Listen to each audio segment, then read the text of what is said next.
Welcome to Counterpoint. I'm Tanya Allen. During election periods, both provincial and federal, many groups and players run ads on radio, television, snail mail, and on social media. These can include unions, stakeholders, coalitions for various causes, and individuals themselves. These type of advertisers are known as third parties. They are not political parties or candidates. Rather, they are third parties trying to educate and influence your vote one way or another. Since the 2019 federal election, third parties active in Canada federally have had the rules tighten, and they've had to officially register and disclose their donors and expenses if they spend over $500 in an election and specified pre-writ period. And provinces have third-party registries as well. Perhaps none more stringent than Ontario's recently amended regulations, which now expand the pre-writ period, the period where these regulations start to apply, to 12 months before a scheduled election. There was such concern with the latest amendments and their potential infringements on our charter rights that an Ontario Superior Court justice ruled against the government. Within a few weeks, however, the Ontario government invoked the notwithstanding clause of the Charter and pushed forward with their legislation. Think about that for a second. The government of Ontario, which is elected by the people to serve the people, just used the notwithstanding clause to force through its amendments to limit the education and influence of the people. How's that for democracy? So just what to do with third parties, and what role do they really have in election periods? How does third-party legislation impact freedom of speech? And how does third-party legislation impact democracy? Well, joining me later in the program to discuss the legal implications is Joanna Baron, Executive Director of the Canadian Constitution Foundation. But now we are joined by Scott Hennig, CEO of the Canadian Taxpayers Federation, a third-party organization here in Canada. Scott, thank you so much for joining me today. Oh, thanks, Tanya. So we've had persons on from your organization before, but why don't you share a little bit of what your organization does? Well, I'll start with I really hate the term third party, and it's not your fault. It's the legislation. That's what they call it. So I'm not offended if you call us that based on the legislation. But I'm going to call you that. And that's totally fine. That's totally fine. But I find that the idea that citizen organizations, and that's what we are. We're a not-for-profit, nonpartisan citizens organization advocating for lower taxes, less government waste, and more government accountability. And we've been active in Canada for over 31 years. And the fact that citizens like us, and we have hundreds of thousands of supporters that are involved with our organization, that we're considered not part of an election. We're third parties, that only the politicians and the parties are the main players, and that anyone else who wants to share an opinion or influence public policy is considered a third party. That's what I find offensive, because we're really, citizens are the center point, in my view, and voters are the center point of the election. Yeah, I like the way you actually phrase that. I never thought of it from that perspective, that it's not an apt name. But you're right. I personally don't like the output of this, because I'm concerned with what it does for freedom of speech and other of our charter rights. But let's focus on your case. So prior to third-party laws in Alberta and Ontario and BC, and there's some other jurisdictions, and of course federally, did or has your organization engaged in robust election advertising and influence, if you will? Oh, sure. I mean, we do it all the time. Although I will say that our philosophy on public policy change is that not that you wait until the 36 days of the election to try to make your point or move the needle. If you've not already moved the needle on your issues in the 4 years prior to the election, you've made a major mistake. But regardless, we're always doing advertising. We do advertising online. We've always had a history of doing things like billboards and stunts and radio ads and even TV ads. And so I would say that, yeah, I mean, of course, back in the 90s, we would always run billboards and ad campaigns at all times, including during elections. And it wasn't until after 2004, when the Supreme Court case came down, the Harper v. Canada case came down, that effectively said that third parties, groups like ours, were going to be severely hampered and limited. And not just limited in the amount we can spend on how we can do it, but limited in that we would have to violate the privacy of many Canadians who support our causes, and which we find offensive. In fact, we find it completely abhorrent in the idea that you would force someone to disclose their political views who they support in terms of their donations. We don't do that, and we in fact ban it when it comes to voting. And we're going to pick this up right when we return. Sure.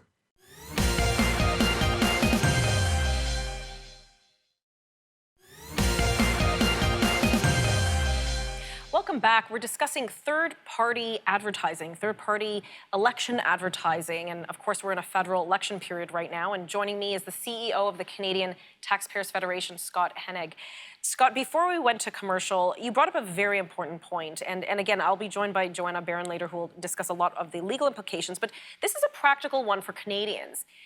If, say, I was a member or a supporter of the Canadian Taxpayers Federation, I gave you a donation, and you engaged in election, or you basically put out advertising like you usually do within the time of an election period, you're suggesting that you may be forced to disclose it, or you ought to disclose these donors. Mm-hmm. Yeah, we would be. We'd absolutely have to put your name and the amount you donated and even the city you live in on a government website. And we have to do this every week. And it's not just the... there's two things. There's one that I think this puts an unfair advantage, I think, to the unions, who are the biggest third-party advertisers of everyone. If we look at the last 4 elections in Ontario, I think 90% of all the spending by third parties are done by unions. They only have to disclose that the one union has made the donation, whereas citizen groups have to disclose sometimes hundreds of names and violate the privacy of hundreds of individuals in order to counter some of those messages if they want.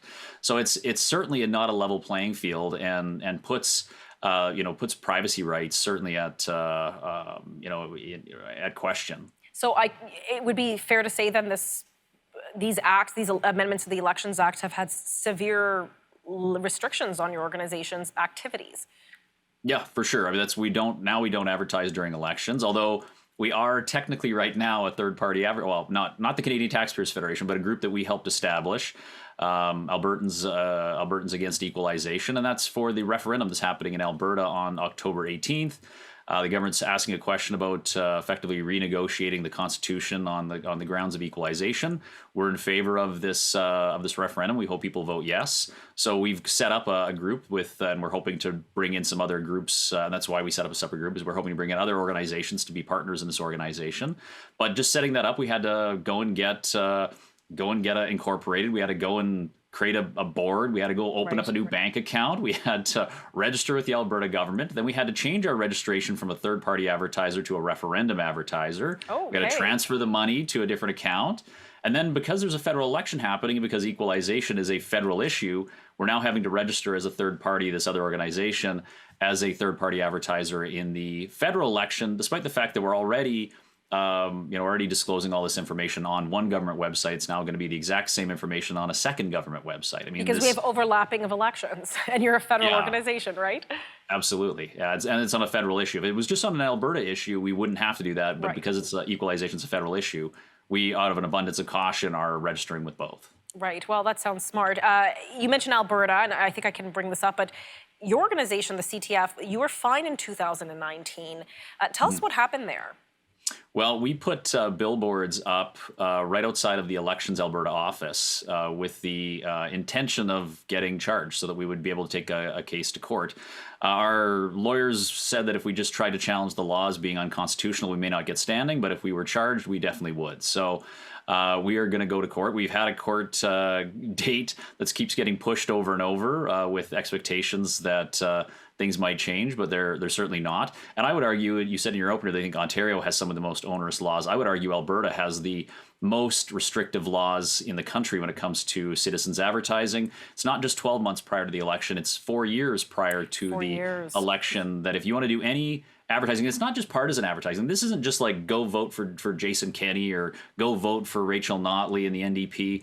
This is anything, the way they word the legislation, it's anything, any issue that might be associated with any sort of candidate, nomination candidate, party, and basically they cannot give you a list. We've asked them, they will not, there is no list available of all the issues that may be associated with a party or candidate. So basically anything, and this isn't just about us, I mean, you could have a dental association run an ad saying, go get your kids' teeth checked. If there's any candidate anywhere out there that is anti-dentistry, you're all of a sudden a third-party advertiser and would have to register and disclose your donors to Elections Alberta. And let's face it, Canadians, Albertans, we have a whole host of opinions. And if I'm an individual having a casual conversation or maybe giving a speech at a rally, I don't know, or to a school PTA group, a parents' meeting, that could be construed as advertising.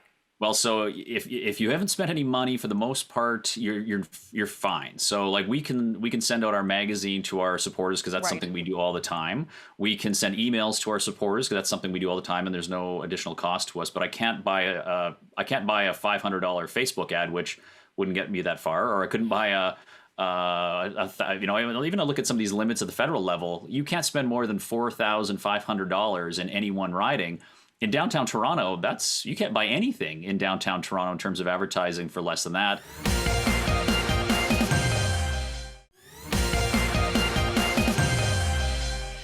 Welcome back. We're continuing our discussion on third-party advertisers in the election period. And joining me now is Joanna Baron, Executive Director of the Canadian Constitution Foundation. Joanna, thank you so much for joining me today. I need to have some legal opinion here, and I'm hoping you might be able to help us unpack what's going on here. Great to be here, Tanya. Excellent.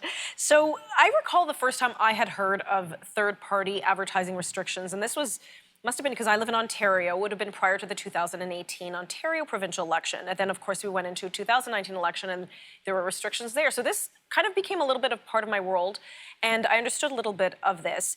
And to me, initially, I thought, oh, well, that's strange. These restrictions seem to, kind of limit how much dialogue we can have in discourse during election period. I thought, okay, but maybe we'll start with, is Canada or our provinces who have these regulations, are we unique in the world with third-party legislation? Am I being overreactive when I say, oh, this is not really that democratic when maybe other countries have something similar? So it's actually quite draconian. I had to check this today. It looks like countries like Russia and a few countries, Poland, which is veering a little bit away from democracy, have these restrictions in place, but certainly the US does not have them. I think that's known. There was the Citizens United decision, which was very polarizing, but it's kind of just the Wild West in the US. But also the UK regulates political parties, which is quite different. Right. And most countries in Europe, France, Germany, Italy, they do not restrict third-party spending. So Canada is really an outlier. I noticed in Australia, which has some strict election rules, they don't limit third parties except for in the province of Queensland. So Canada is an outlier, and it's not clear in a good way. So just to rehash, so the UK, they do or do not have this kind of restriction? They don't have restrictions on third parties. They have restrictions on political parties, which is quite different. Right, and we're sort of modeled after that system of government. Well, we were founded by England, right? So that's interesting to make that kind of comparison. We interviewed the CEO of the Canadian Taxpayers Federation. He shared with us some of his concerns, but broadly speaking, what are some of the main concerns with third-party registries, and why should Canadians be concerned?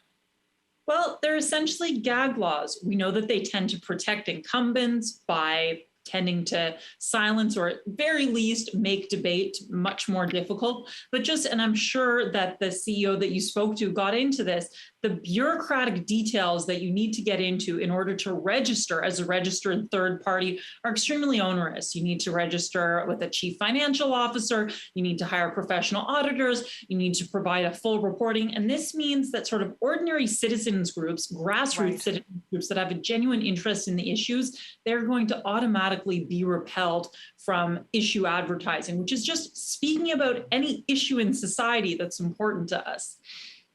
And when you say a gag law, just so that our lay viewers understand, this is like basically the muzzling of the Canadian voice, is that right? That's exactly what it is, yeah. My goodness. So just so people are aware, some people might say, oh, well, I can go out and I might, put up a billboard on my own property, or I'm going to put out some kind of sign and, I might pay more than $500, so I kind of crossed that threshold, at least in the province of Ontario. Would that person get penalized for that? Yes, they could. So they could be fined 3 times the amount by which they exceeded the $500 spending threshold, which you mentioned. And also the administrator, because this would be heard by an administrative tribunal, has the discretion to impose any fine that he or she sees fit, including jail time. That is explicitly in the legislation. So it's not without teeth. And this is the federal legislation for the Elections Act. Correct. Jail time. You know, I didn't even know that. That's crazy. Can I say that? You know, if someone just wants to put up a billboard because they're, you know, maybe it's a mother who's really passionate and she's gotten together with other mothers on say, an autism file or some other issue. It's interesting, but let's continue on with this. I want to switch gears a little bit to the provinces. My previous guest was commenting on the Alberta circumstance, because Alberta, British Columbia, Ontario, these are some of the few provinces that have it. What other provinces have third-party restrictions? So as far as I know, those are the only provinces that have them, and most attention has been paid to Ontario because, as I'm sure we'll talk about, there was some recent activity there. Yes, and third-party restrictions or advertising restrictions, again, is, I believe, a new thing. I believe the first election that was invoked was the 2018 election. It's relatively new legislation or new policy. Is that right? So that's correct. It was brought in by the Kathleen Wynne Liberals, but it was doubled down on by the Doug Ford Conservatives. So Kathleen Wynne had spending limits in place for 6 months before the drop of the writ period, and Doug Ford's government extended that to a year before the writ. So of course, we have an election within a year here in Ontario. So these limits are in place now.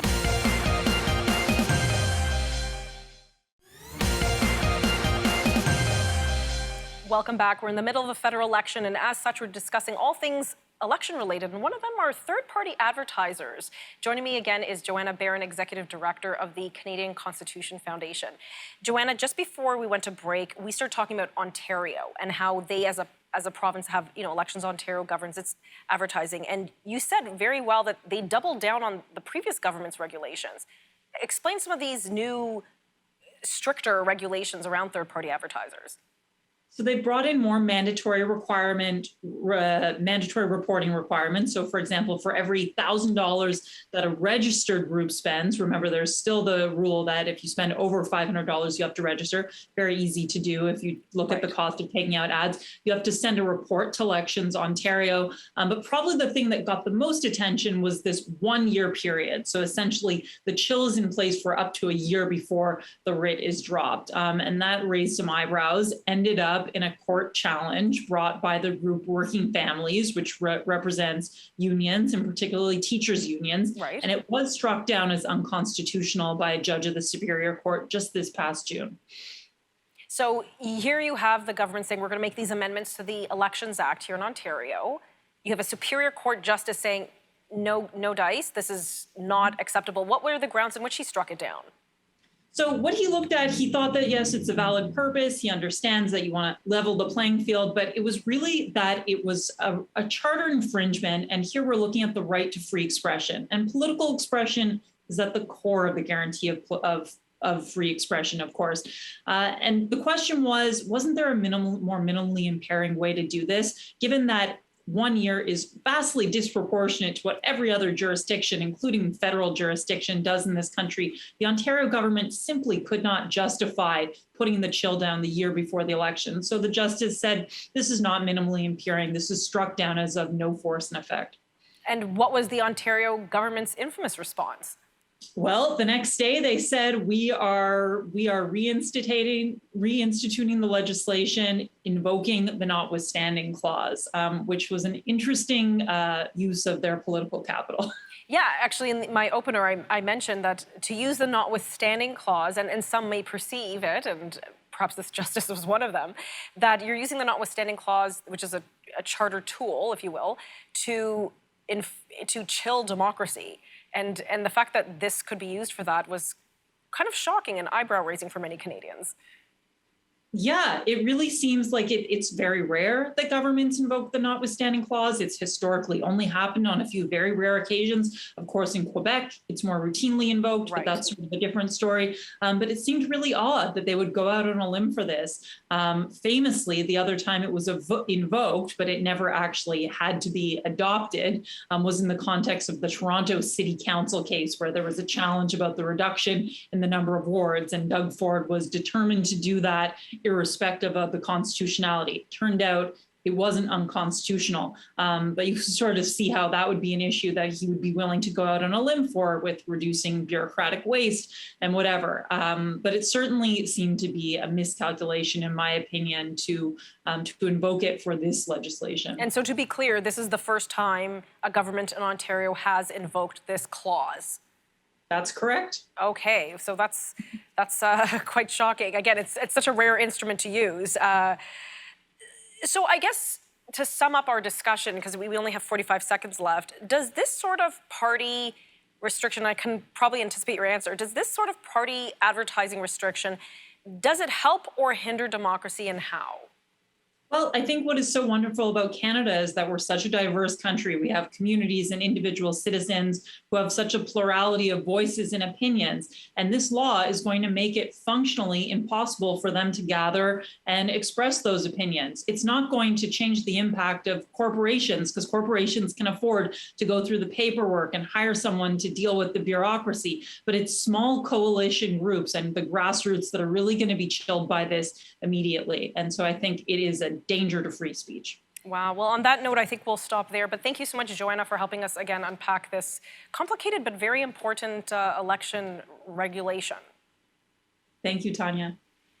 Third-party advertisers do play an important role in election. If they weren't around, many of us wouldn't understand the issues, or we'd have to read through complicated legislations to understand them better. So they do play an important role. Whether election acts that regulate them heavily are warranted or not, that's another story. But one thing's for sure, we do always have to promote and defend our democracy here in Canada. For Counterpoint, I'm Tanya Granick-Allen.